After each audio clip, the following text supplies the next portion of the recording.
Iya, halo YouTube, kembali lagi di channel FC Catur. Nah, kali ini kita akan mengajak kalian untuk membahas sebuah partai yang dimainkan oleh RL Chess atau FM Mas Ruri Rahman. Nah, ini adalah sebuah pertandingan di PON Sumut kawan ya, 2024 ini. Nah, oke, bagaimana partainya, kita langsung saja simak videonya.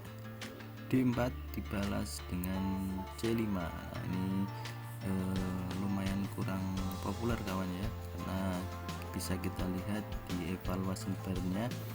Nah, ini sedikit agak unggul putih ya.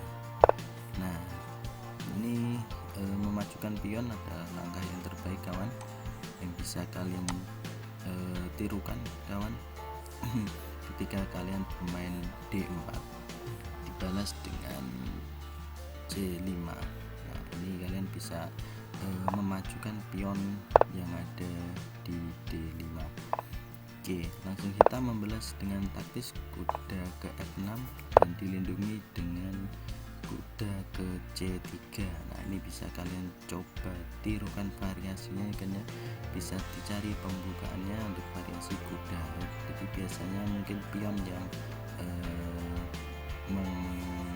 menahan kawan ya, pion di C5, tapi ini kuda. Dan diajak pertukaran, karena ini pionnya sangat kuat sekali putih-putih, dan dilindungi dengan M4 ini untuk juga pengembangan kawan ya. Nah, di sini ada langkah terbaik yang unik kawan, bisa kalian lihat di evaluasi barnya kawan. Nah, ini evaluasi barnya unggul putih kawan ya. Nah, unggul jauh kawannya apabila kalian betul di dalam pembukaan, yaitu untuk mendorong pion ke E5 ya, langkah terbaiknya. Nah, bisa kalian lakukan apabila kalian menemukan posisi seperti ini, langsung saja naikkan pion ke E5 saja kawannya. Nah, kan tetapi di sini FM Mas Ruri Rahman menerima pion, jadi memakan pion ke D5. Nah, sebenarnya lebih bagus apabila memakan pion. Oke, dilanjut dengan mempertahankan pion oleh hitam dan pengembangan kuda dari putih.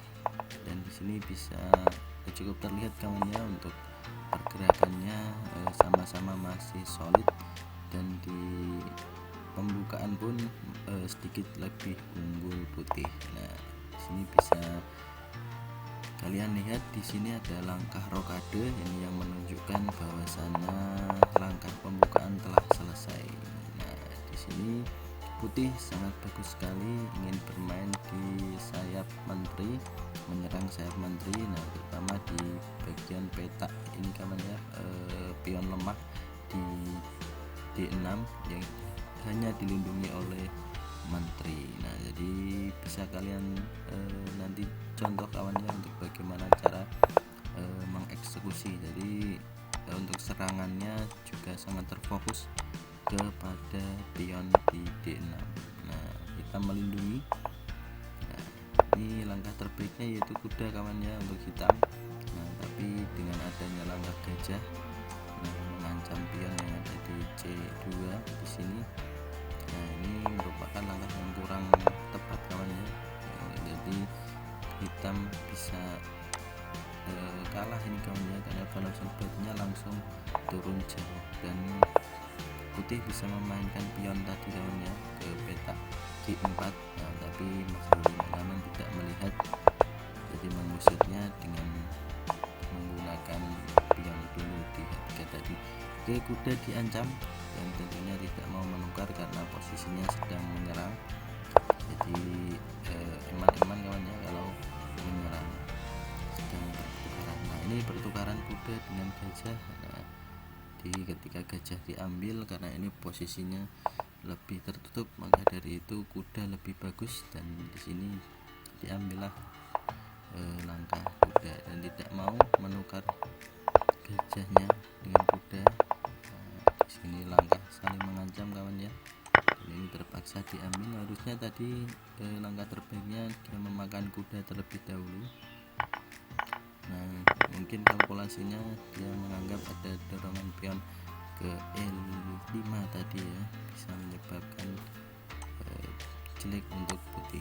Tapi di sini langkah terbaiknya mendorong pion.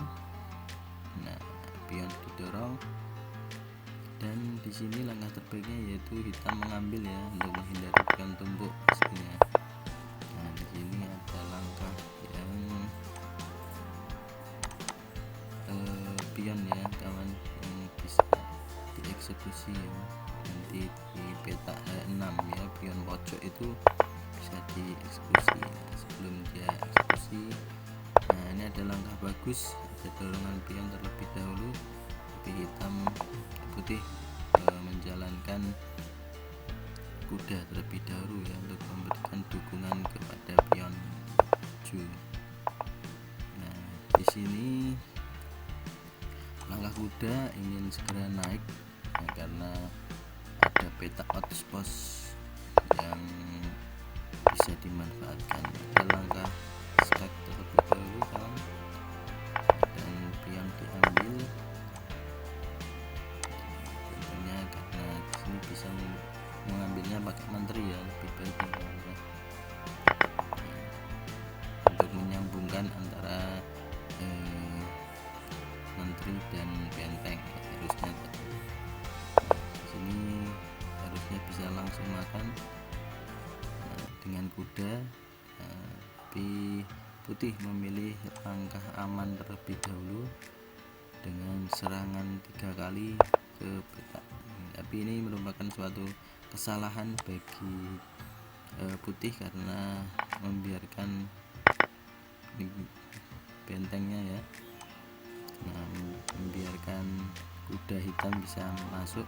Nah, ini langkah blunder dari hitam karena memakan kuda tapi tidak memperhatikan keamanan raja, dan di sini bisa dikatakan permainannya sudah selesai karena tinggal 2 langkah, 3 langkah lagi hitam menyerah kawan.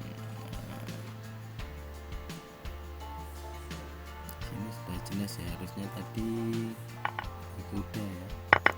Nah, bisa kalian lihat evaluasi barnya ya, langsung turun. Nah, ini 2 langkah skaknya turun dan makan ini juga skak. Nah, hingga akhirnya hitam menyerah. Jadi ketika dia memakan kuda, dia menyerah. Padahal sebenarnya tadi masih unggul ya, masih berimbang, masih seru ya. Di hitam juga punya serangan dan dorongan skak. Nah, ini bisa dilihat ya, jadi kesalahannya tadi ketika dia memakan benteng, memakan kuda. Nah, harusnya tadi hitam tidak usah memakan kuda. Ini karena memakan kuda kawan ya.